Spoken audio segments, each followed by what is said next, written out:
जैसे कि आप सभी जानते हैं, सच की हमेशा जीत होती है और हमारी एक छोटी सी प्रयास आप तक बड़ी खबर पहुंचाती है। तो स्वागत करते हैं आप सभी का STS न्यूज़ चैनल पर। आगे बढ़ने से पहले आप इस वीडियो को लाइक और चैनल को सब्सक्राइब जरूर कर ले और साथ में बेल आइकन भी प्रेस कर ले। चलिए बढ़ते हैं खबरों की ओर। उत्तर प्रदेश की योगी सरकार में कैबिनेट मंत्री रहे सुहेलदेव भारतीय समाज पार्टी के राष्ट्रीय अध्यक्ष ओम प्रकाश राजभर ने रविवार को आगामी विधानसभा को लेकर अपना रुख साफ करते हुए कहा है कि हमारा मकसद बीजेपी को हटाना और अखिलेश यादव को मुख्यमंत्री बनाना है। इतना ही नहीं, उन्होंने कहा है कि समाजवादी पार्टी अगर 2022 में सत्ता में आती है तो वह जाति जनगणना करेगी और समाज के सभी वर्गों को उनकी संख्या के अनुसार प्रतिनिधित्व देगी। एजेंसी के मुताबिक समाजवादी पार्टी के साथ गठबंधन करने वाले ओम प्रकाश राजभर ने कहा है कि अगर गठबंधन सत्ता में आता है तो अखिलेश यादव मुख्यमंत्री होंगे। वहीं मथुरा में भगवान श्री कृष्ण मंदिर के संबंध में डिप्टी सीएम केशव प्रसाद मौर्य की हालिया टिप्पणी पर राजभर ने उन्हें भाजपा का तोता कहा। बता दें कि केशव प्रसाद मौर्य ने हाल ही में ट्वीट किया है कि अयोध्या और काशी में भव्य मंदिर निर्माण का काम जारी है, मथुरा की तैयारी है। बता दें कि मथुरा को भगवान कृष्ण का जन्म स्थान माना जाता है और हिंदू संगठन की ओर से दावा किया जा रहा है कि वास्तविक जन्म स्थान मंदिर के बगल में बनी औरंगजेब युग की मस्जिद के अंदर स्थित है।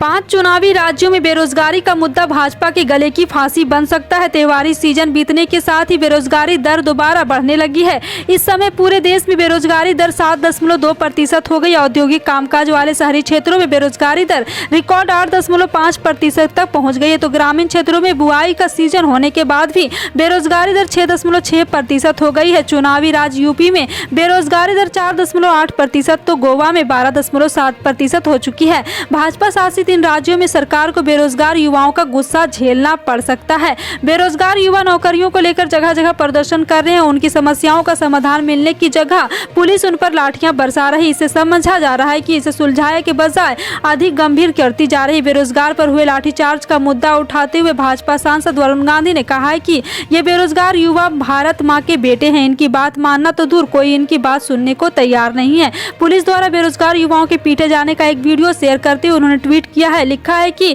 अपने दिल पर हाथ रखकर सोचिए कि यदि ये आपके बच्चे होते तो क्या आप भी अपने साथ यह व्यवहार करते। आम आदमी पार्टी ने रविवार को घोषणा की है कि वह राज्य प्रायोजित योजना गिरा आधार लाभ योजना के तहत गोवा में महिलाओं को दिए जाने वाले प्रश्रमिक में वृद्धि करेगी और साथ ही आगामी राज्य विधानसभा में सत्ता में आने के तहत इसके नहीं आने वाली महिलाओं को भी वित्तीय सहायता दी जाएगी। आम आदमी पार्टी के मुखिया और दिल्ली के मुख्यमंत्री अरविंद केजरीवाल ने कहा है कि महिलाओं के लिए गिरा आधार लाभ 1500 रुपये प्रति माह से बढ़ाकर 2500 रुपये प्रति माह दिया जाएगा। वहीं 18 वर्ष से अधिक उम्र की राज्य की प्रत्येक महिला को 1000 रुपये प्रति माह दिए जाएंगे। उन्होंने कहा है कि यह दुनिया का सबसे बड़ा और सबसे प्रभावी महिला सशक्तिकरण कार्यक्रम है। आम आदमी पार्टी ने कहा है कि इस योजना के तहत सालाना लगभग 500 करोड़ रुपए खर्च होंगे। किसान नेता राकेश टिकैत बार बार कह चुके हैं कि जब तक MSP पर गारंटी नहीं, किसानों पर मुकदमों की वापसी और लखीमपुर मामले पर फैसला नहीं होता, आंदोलन वापस नहीं होगा। जी हां, आपको बता दें कि वोटर के सर्वे में ये जानने की कोशिश की गई कि किसान आंदोलन के जारी रहने से बीजेपी को फायदा होगा या नुकसान। कृषि कानून की वापसी और सरकार की तरफ से किसानों के मुद्दों पर बनाई गई समिति के बावजूद किसान आंदोलन का वापस लेने के लिए तैयार नहीं है। सिंधु बॉर्डर पर हुई संयुक्त किसान मोर्चा की बैठक के बाद भारतीय किसान यूनियन के राष्ट्रीय प्रवक्ता राकेश टिकैत ने बताया कि किसान आंदोलन जारी रहेगा, लेकिन अगर सरकार किसानों से बातचीत करना चाहती है तो सरकार से बातचीत के लिए SKM के 5 सदस्य कमेटी बना दी गई है जो सरकार से बातचीत करेगी। यह कमेटी जो भी निर्णय लेगी वो सर्वमान्य होगा।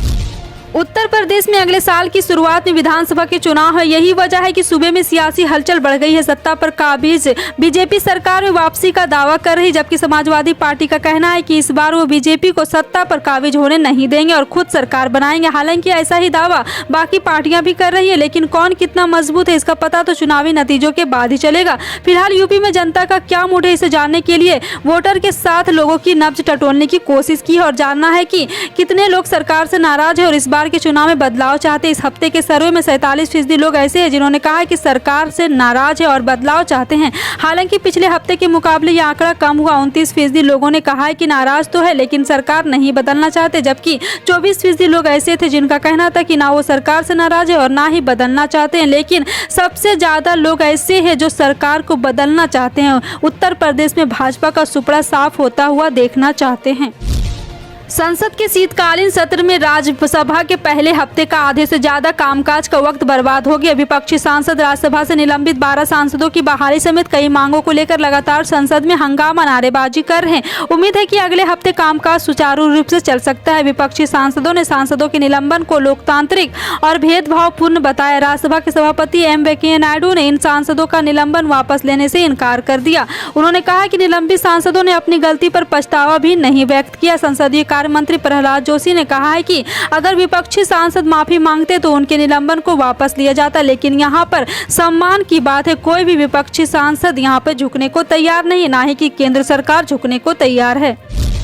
आम आदमी पार्टी के पंजाब कांग्रेस के यहाँ पे सांसद भगवंत मान ने रविवार को दावा किया है कि भारतीय जनता पार्टी ने उन्हें दल बदलने के लिए लालच दिया था। उन्होंने कहा कि बीजेपी के एक वरिष्ठ नेता ने उन्हें विधानसभा चुनाव से ठीक पहले पार्टी बदलने के लिए उन्हें पैसे और मोदी सरकार को कैबिनेट मंत्री बनाने का ऑफर दिया। पंजाब में कुछ ही महीने बाद विधानसभा चुनाव होना है। पंजाब में आपकी अगुवाई करने वाले मान ने कहा है कि वह ऐसे व्यक्ति नहीं है जिसे पैसे, पावर या इस तरह के लालच से खरीदा जा सके। मीडिया से बात करते हुए उन्होंने यह भी कहा है कि बीजेपी पंजाब में आपके कई और विधायकों के संपर्क में है। संगरूर से 2 बार के सांसद ने किसी का नाम तो नहीं लिया, लेकिन कहा है कि 4 दिन पहले उनसे संपर्क किया गया। बकौल मान बीजेपी नेता ने कहा, मान साहब बीजेपी ज्वाइन करने के लिए आप क्या लेना पसंद करेंगे। मान ने यह भी कहा है कि बीजेपी नेता ने उनसे पूछा कि क्या वो पैसे चाहते हैं। पंजाब से आपके एकमात्र सांसद मान ने कहा कि उन्हें आगे कहा गया कि यदि वो भगवा कैंप में शामिल होते हैं तो उन्हें केंद्रीय मंत्री बनाया जाएगा। जी हाँ, यहाँ पे आप साफ साफ देख पा रहे हैं कि किस तरह से बीजेपी नेताओं को खरीद रही है पैसे के दम पर।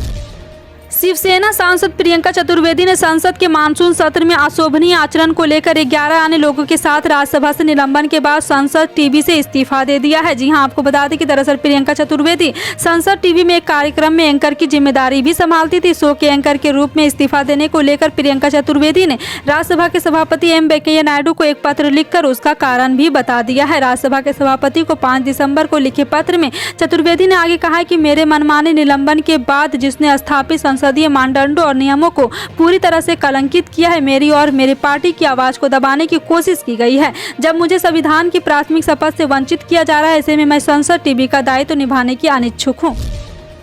नेशनल कॉन्फ्रेंस के अध्यक्ष फारूक अब्दुल्ला ने रविवार को कहा है कि जम्मू कश्मीर के विशेष राज्य का दर्जा बहाल करने के लिए प्रदेश की आवाम को किसानों की तरह बलिदान देना होगा। पार्टी के संस्थापक शेख मोहम्मद अब्दुल्ला की 116 जयंती के अवसर पर नसीमा बाग स्थित उनके मकबरे में सभा को संबोधित करते हुए अब्दुल्ला ने ये बात कही। हालांकि उन्हें ये भी कहा कि उनकी पार्टी किसी भी तरह का हिंसा का समर्थन नहीं करती है। सिंधु बॉर्डर पर करीब 1 साल से ज्यादा वक्त तक चले आंदोलन के बाद यहाँ पर लगातार कृषि कानून को निरस्त करने के लिए विधेयक पारित किया गया। पार्टी के संस्थापक शेख मोहम्मद अब्दुल्ला की 116वीं जयंती के अवसर पर नसीमा बाग स्थित उनके मकबरे में सभा को संबोधित करते हुए फारूक अब्दुल्ला ने कहा, 11 महीनों में आंदोलन के दौरान 700 किसानों की मौत हुई, जिसके किसानों के बलिदान पर केंद्र के 3 कृषि बिलों को रद्द करना पड़ा। हमें अपने अधिकारों को वापस पाने के लिए उसी तरह का बलिदान भी करना पड़ सकता है।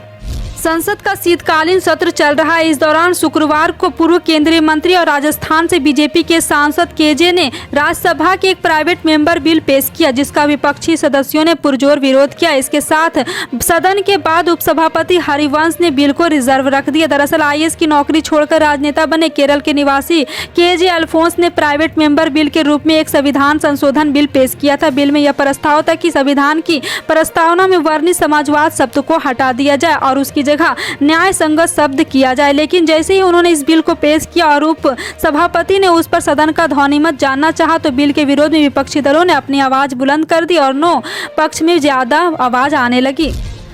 मुजफ्फरपुर आई हॉस्पिटल में मोतियाबिंद ऑपरेशन के बाद मरीजों के संक्रमण के मामले की जांच करने शनिवार को प्रदेश राजद के 6 सदस्यीय टीम पहुंची। टीम के संयोजक विधायक राजवंशी महतो ने कहा है कि अस्पताल की लापरवाही से गरीबों को अपनी आंख गंवानी पड़ी है। इसके लिए सरकार जिम्मेदार है। सरकार की स्वास्थ्य व्यवस्था ध्वस्त है। नीतीश कुमार को आंख का इलाज करना होता तो दिल्ली चले जाते, लेकिन गरीब कहाँ जाए। यदि यहाँ आंख के इलाज की सरकारी व्यवस्था बेहतर होती तो गरीबों को अपनी आंख नहीं गंवानी पड़ती। जाँच ने जिनकी आंख निकाली गई वैसे पीड़ित पीड़ित के स्वजनों को 20-20 लाख रुपये, जिनके आंखों की रोशनी चली गई उनके स्वजनों को 10-10 लाख रुपये और उनकी मृत्यु हो चुकी है, उन्हें स्वजन को 50 लाख रुपये मुआवजा देने का अविलंबन देने की मांग सरकार से की है। कहा है कि यदि ऐसा नहीं किया गया तो राजद सड़क से लेकर विधानसभा तक सरकार के खिलाफ संघर्ष करेगी। जांच दल ने विधायक डॉक्टर रामानुज यादव, डॉक्टर मुकेश रोशन यहां पर सभी के साथ जिला राजद जिलाध्यक्ष रमेश गुप्ता और सभी लोग यहां पे इसका लेकर के मामला खड़ा होकर के संभालते नजर आए हैं। जी हाँ, फिलहाल आपकी इन सभी खबरों पर क्या राय है कमेंट सेक्शन में टाइप करके जरूर बताइएगा। पल पल की अपडेट जानने के लिए जुड़े रहें आप अपने NTS न्यूज चैनल से।